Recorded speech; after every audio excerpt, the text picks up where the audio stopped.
Hi guys, welcome back to another video.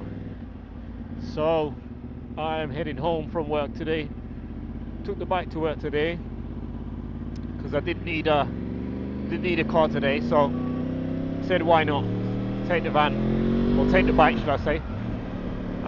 So also I got a new camera as well, finally. I waited all summer. I should have got this camera so that I can make some riding videos. So this is sort of like a test video, and I'm kind of testing a setup using my Cardo mic. So I've got a Insta360 Ace Pro, the first revision, and if anybody wants to know what camera I'm using, cost about, I think it was about £300, £299. It didn't come with any memory, so something to watch out for. So you got to buy your SD memory card, micro SD, and I think I bought the smallest one because I knew I had some at home somewhere. So I think I paid £25, maybe something like that, for a I think it's 64 gig. But I did find some more that I had on my old GoPro, so didn't want to spend too much. But basically, yeah, so I picked up the camera yesterday, and I'm just doing an audio test. So you can connect this to, if you've got a Cardo system on your helmet, you can connect it to your Insta360 via the Bluetooth feature on it, which is what I'm doing right now. And you can also obviously connect it manually with an adapter. You can connect a manual microphone. So I actually have a manual microphone on its way, and I believe the sound will be better. But I'm just testing this to see how this works. So hopefully the next video that I do, I will have a manual microphone. But yeah, I just thought I'd do a little video. I wanted to talk a little bit actually about the topic of 1000cc bikes as a new rider. So anybody that's followed me knows that, would have known that I passed my unrestricted A license this year. I think it was January this year. So I'm quite a new rider. Now for context, we are now in November, middle of November. And so that's what, 10 months, I think, 11 months of riding. So I am, as far as riding big bikes is concerned, I am a novice. I'm a new rider. I'm currently riding right now the 2010 R1. This is the first revision of the bike before the facelift, before the traction control. So it doesn't have any of that stuff on it. So it's quite a raw bike in that sense. But funny enough, all the bikes I've had so far have been kind of older bikes. So they are they don't have all these fancy computers and stuff like that, like a lot of the new bikes do. So I guess in a way I've kind of gotten used to riding sort of raw, really unassisted, which is, I think, is a good idea and a good thing. Then sort of learning on all these assisted controls that you have. But yeah, so obviously this now is my fourth bike this year. So in 1 year I've ridden 4 bikes, or owned 4 bikes. I recently sold my VFR 800, so that's gone now a couple of weeks ago. Nice bike, but one of them had to go when I picked this one up, and that was the one that I chose to get rid of. So I've got a VFR 400 NC30, which is my first bike. I've also got a Kawasaki ZX7R Ninja, which was my third bike.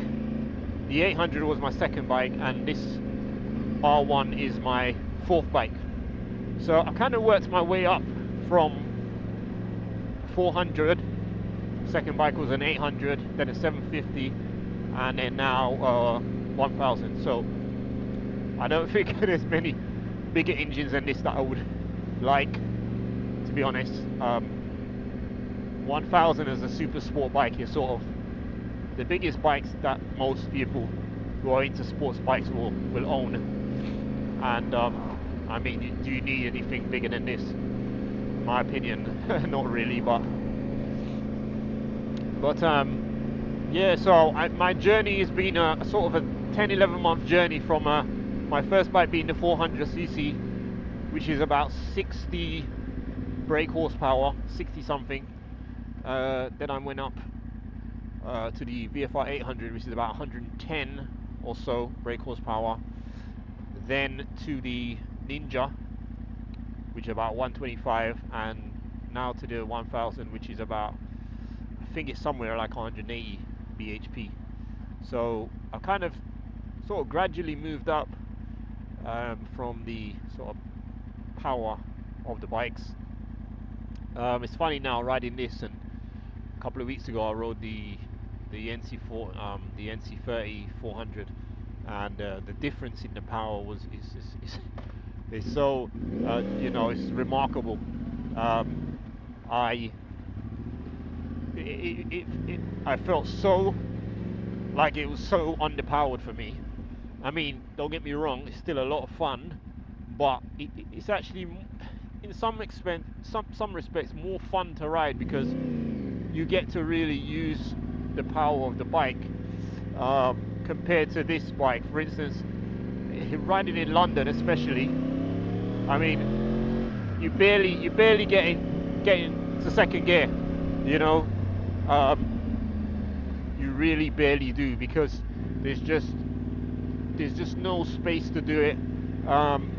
The bikes, you know, they like to be in higher gears. Most of the power is up, you know, the higher RPMs.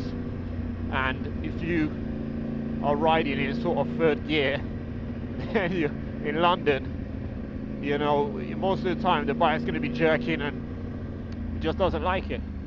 It likes to be, you know, I mean, these are race bikes, so they like to be opened up. So in London, it's just unfortunately not the greatest place to ride these sort of bikes, but you know, we still love them and we still have fun with them when we can. I love A roads, riding on A roads. I really hate motorways, but I love A roads, riding with mates and stuff like that. You get to have a bit more fun with the bikes and stuff like that. But yeah, it's such, you know, going from a 400 to sort of the 1000, it's such a big leap. And I know there's a lot of conversations I see where people talking about somebody getting a 1000 for their first bike. Should I get a 1000 for my first bike? That's the bike that I want, and should I just get it, or should I get something smaller? If you're going to ask me, based on my sort of way that I did it, I would probably definitely advise to go for a smaller bike first. Even a bike like a MT-07, like something like that. I think they're about 90 bhp or something along those lines. That's the bike I actually did all my lessons on, and a lot of schools use that bike because it does have its power. Definitely has a lot of power when you need it, but it's more manageable bike to ride. It's not scary like this, you know. This, you make a little mistake, you can be in trouble, you know, because it's just ready to go all the time. Whereas the MT is a lot smoother in that sense to deliver the power. It's not like this is like a caged and wild animal that's like rattling the cage, and you make one mistake, and he gets out, he's gonna tear you to bits. This is how I liken it too. Even my 750, the Ninja, it's so much more. Even though it's about, I think it's about 120, 125 bhp, it's so much easier to ride. I feel a lot more confident on it, and you know, it can still move. You know, the ZX7, it still can really move, but I get a bit more. I can use the power a bit more in it as well. You know, have a bit more fun in it. I'm sure when I get more used to this bike and I get more experienced, then it will kind of be the same. But um, I would probably advise against going for something like this as your first bike, because it's just it's just very risky. You know, you're obviously, you'll be inexperienced, and you're still learning as far as I'm concerned. When you pass your test, you're still learning. You need to get a good year under your belt, is my opinion. Also, of regular riding. I've ridden a decent amount this summer, but I'm not a daily rider. I'm a weekend rider. I'm riding today. It's Tuesday, but it's mainly because I want to do this video. So I wanted to get the bike out, and I had a good weather today, and I didn't need a car today, so I'm sort of empty-handed. So I thought, why not take the bike, try and do a video with a camera today. So that's why I've got it. Otherwise, I would not be riding in a week. But yeah, so as I said, based on my experience, I would probably say go for a smaller bike, get some experience under your belt. If you make a mistake, then at least the chances of a more serious injury will be reduced to some extent. Obviously, anything can happen on any bike, but yeah, I would just definitely say it'll be more forgiving if you make a mistake on something smaller. Do you know what I mean? Thankfully, I've not had any accidents. I had a very minor drop, should we call it, with the 400. And again, if I had something more powerful, it might have ended up a bit different. And it was just basically, I've got brand new tires on a bike. And again, this is what I mean about lack of experience. You know, you take it for granted. You buy your car, you put brand new tires on your car, you drive off, and you don't think about it. On a bike, you got to break those tires in, because you're on two wheels, and those tires are like glass, slipping and sliding, especially when they're cold. So I put the tires on, and I think it was literally, I put the wheels on at my house, came out of my house, and the first turn from my street onto the main road, I had the bike on its side. You know what I mean? The back just went, and I honestly tell you, I did not open the throttle or anything crazy. I literally just done what I normally do, and next minute I knew I was on the floor. You know, so, and that was a 400cc bike.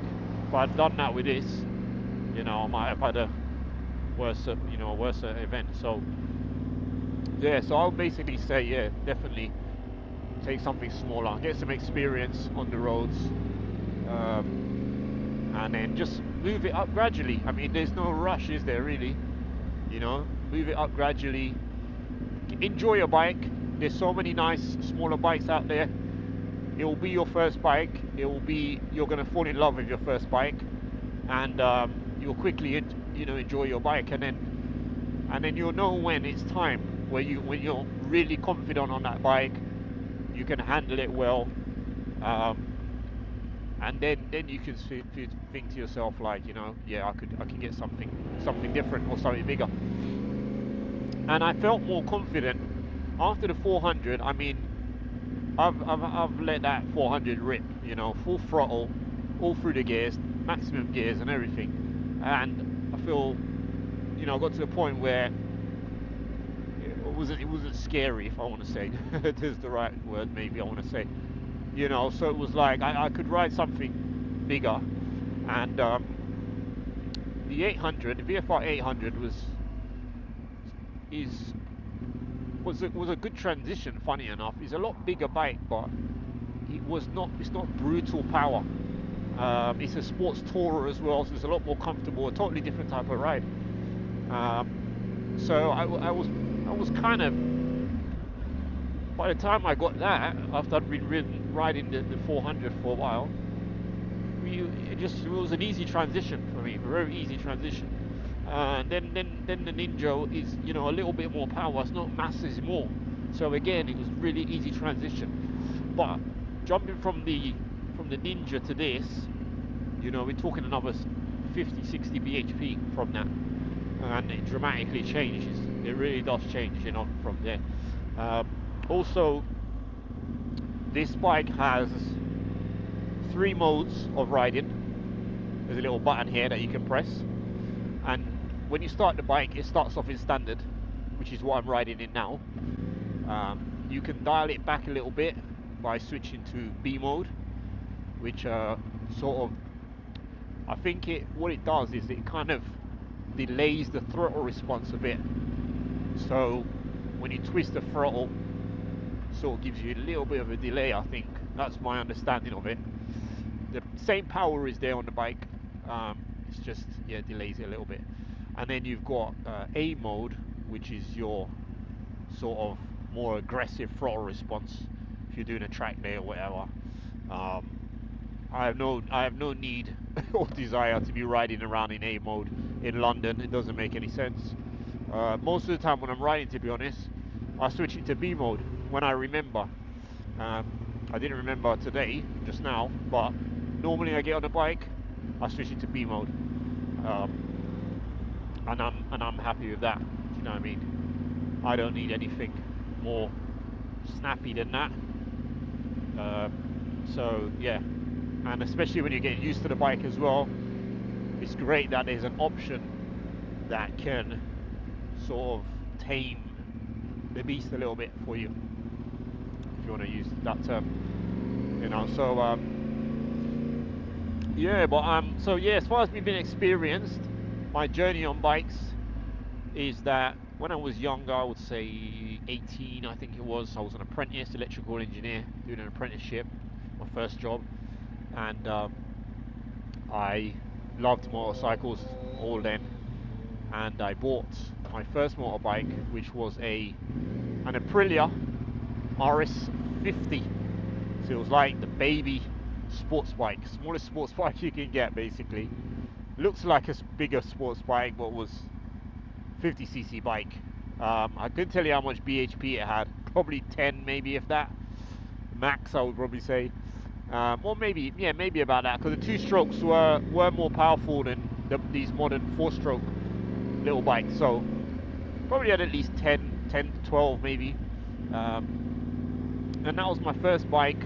I bought it brand new from a dealer in London, just near where I lived. And when I did my CBT, I actually did my CBT on my my actual bike. I actually did my CBT on my brand new bike. So the first time I ever rode a bike, probably sat on a bike, because I probably sat on it in the dealership. Probably the first bike I actually sat on or rode was my bike. And what they did is, the dealer that I bought it from, I think like maybe a couple of doors down, they had a you know, school, riding school. I'm not sure if it was the same company or someone else, but they had a riding school. And what they used to do is they would do their CBTs across the road in a car park, an empty car park, literally across the road from the dealer. So when I bought the bike, what I remember happened is they just pushed the bike across the road on the day I had my test. It was literally the day I received delivery of the bike. They pushed it across the road, and I did my CBT on my bike. I'd never ridden a bike before. Bearing in mind this is a geared bike as well. You know, it's a geared bike, so it wasn't like a moped or anything like that. Did my CBT in the car park, did all the cones and all that stuff, and I got through that part of the test, and then I got onto the road test, and I passed. So, you know, my first, you know, that was an amazing feeling. It was like, you know, buying your bike, doing your CBT on your bike, and riding home. You know, parking it up, you know, walking towards your house, turning around, and giving it a look. Do you know what I mean? So that was my first bike. Obviously, it was a small bike, 50cc bike, And at the time, I remember at the time, just after I got mine, a friend of mine, he got a Kajiva Mito 125. Some of you might remember those sort of baby fake Ducati sort of 916 bike. Really nice bike. He had one of those, and it was a 125. Obviously, his was a lot faster than mine. So at this point, I was like, I'd gotten used to the bike, and I wanted to upgrade to a 125.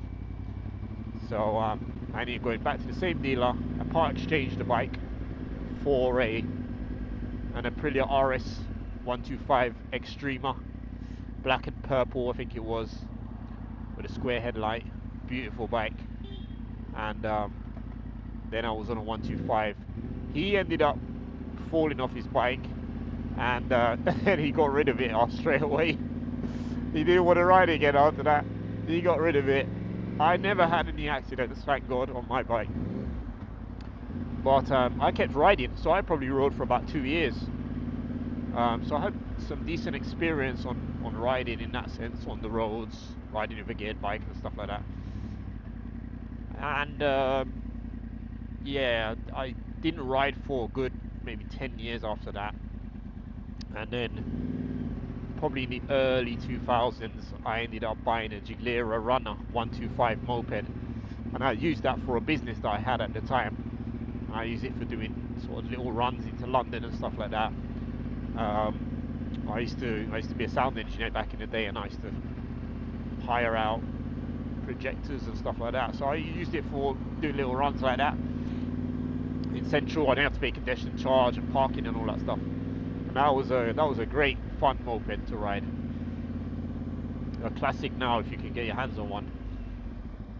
Yeah, so basically that was my last experience of riding. Sort of, I would say that was be like 20 years ago now. And 20 years later, in my 40s, I've finally done it, which is what I've always wanted to do, was do my full test. And I did that like 10 months ago, and now I'm riding, a Yamaha R1. So it's been a long process, and as I said, I've had experience along the way. It was. I remember when I went to do my CBT, because I had to do my CBT again, obviously after such a long time. I said I'm going to do my CBT on a gear bike so that I can just get familiar on it before I go to do my mod ones and all that stuff. And it's like riding a bicycle. I got on it and it just all came back straight away. I remember when I did my CBT, there was 3 of us that did the CBT, and I pretty much was the only one I could really ride. I mean, they were inexperienced. They hadn't ridden before, and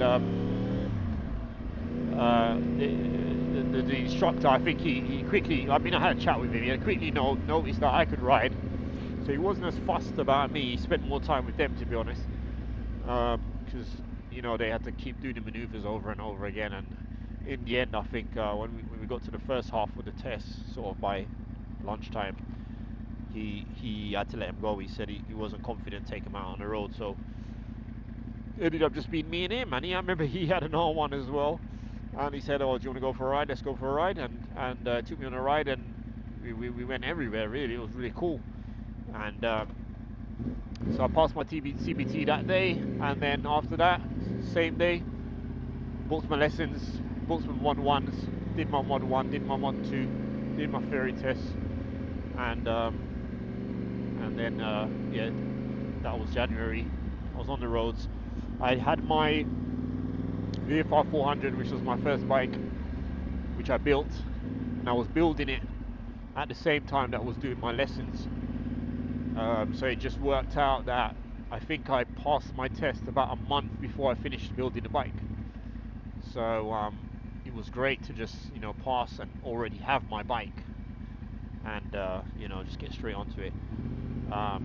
But another thing I'd mention as well, if you want to get a big bike or sort of for your first bike, is insurance. Remember, you haven't got any experience, and the insurance companies are going to look at you as an accident waiting to happen. you know, um, So your insurance is going to be killer. The insurance that I paid for my 400, I think I got it for about less than £300 for that bike. Being it's a classic as well, so it'd be a little bit cheaper, but I paid less than £300 for it. I took it for granted. My Ninja, I paid about the same amount as well, and I took it for granted that the 1000 was going to be a totally different ball game, and I ended up buying my bike, and then I went to sort out the insurance so I could go to the dealership and pick it up, and then when I started looking at the comparison sites, insurance is the cheapest insurance I got was like 3 grand. You know what I mean? I was I was so shocked. It went from like £300 to £3,000. You know, and I looked everywhere, and that was the best price I could get, with just no claims, no years. Sorry guys for the cut out there. I am back. So, as I think I was saying, insurance is going to be a lot more due to the fact that you are going to be an inexperienced rider. So that's going to be probably one of the main factors. Obviously, you got no claims as well, but yeah, just being inexperienced and on being on such a big bike as well, it's not gonna work well for you. So definitely one of the reasons why you should at least get yourself a year's experience. It will affect the price of the insurance quite a lot. Sorry. But yeah, so this is sort of my journey from, I guess, 1 year to 1000cc ownership, and the method that I used, or the way that I went. It wasn't by purpose, but it just so happened that's the way I did it, and I think it's been the best way for me personally, because I feel a lot more comfortable, you know, on a bike like this now after sort of like 10 months than I think I would have if I had just jumped straight on to something like this, you know. Even though I had some previous sort of bike riding experience, and obviously the other factor as well is if you have road experience, i.e. if you're a driver as well, that will help, because you already understand the roads and so on like that. So you won't be just dealing with learning to ride the vehicle as well as the roads and getting used to the roads. Because even now, a lot of the roads that I ride on, they're roads that I've always driven on. So I kind of know where I'm going. I know the rules. I know what roundabouts are coming up. I know sort of, you know, the areas and stuff, because I'm used to driving on them. So that's very helpful to have one less thing to think about while you're trying to figure out what you're doing with the bike and so on, you know. So yeah, definitely my advice is what I would give on that. Start with something smaller and work your way up. You know, there's lots of nice bikes out there. Even if you wanted a sort of sport, sort of stroke super sport bike, there's I think it's R7 now. I don't know if they do R6 anymore. Well, the R7 is a little bit of a beast, but it's a good bike. The Kawasaki's, the Ninjas, I think it's a 636. They got a Ninja. I ride with a guy who's got one. Nice bike, and very quick as well. Very quick. But a bit more obviously tamer in that sense. And then there's all the nakeds like the MTs, 07s. There's the SB650s. It's definitely a good starter bike as well. So yeah, keep your options open in that sense, and don't necessarily feel like you've got to keep up and jump into these bikes. And you can have a lot of fun with these bikes, because as I said, even though, you know, obviously the 1000s out there will be faster on the sort of straights and stuff, but the smaller bikes a lot of the time will be able to maneuver them a lot quicker, or quicker in sort of the twisties as well. So It's not just about off the line speed, and most of us are never going to use this sort of power anyway, so it's not often necessary to really have to you know, have that sort of bike, at least for starting off anyway, you know. So yeah, my advice is start off with now something nice and smaller. I would say up to a 600, and give yourself like a year or so before you sort of jump up to something you know, bigger and so on, you know.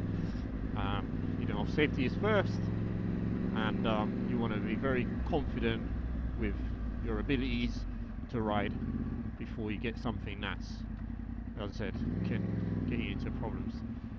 Yeah, so that's pretty much it for me, guys. I'm nearing the end of my journey, so as I said, I'm going to be doing some more videos like this. I'm going to obviously try and get some daytime videos out, go to some nice spots, show you guys a couple of bicycle motorcycle spots as well, London and outside, that I frequent. And yeah, I'll probably also do some reviews on some of my other bikes as well while I'm riding them, and give you my thoughts and views on the bikes as well, for anybody that's maybe interested in one of those bikes as well, to get it from a rider's perspective. But yeah, this one is the Big Bang today, the R1, and yeah, I'll probably do a more detailed video on this bike when I can really take it out of London on some A roads and let you know what I think about the bike overall. So guys, that's it from me. Hope you guys enjoyed this one. Please like, comment, subscribe to the channel, and I'll see you on the next one. Take care.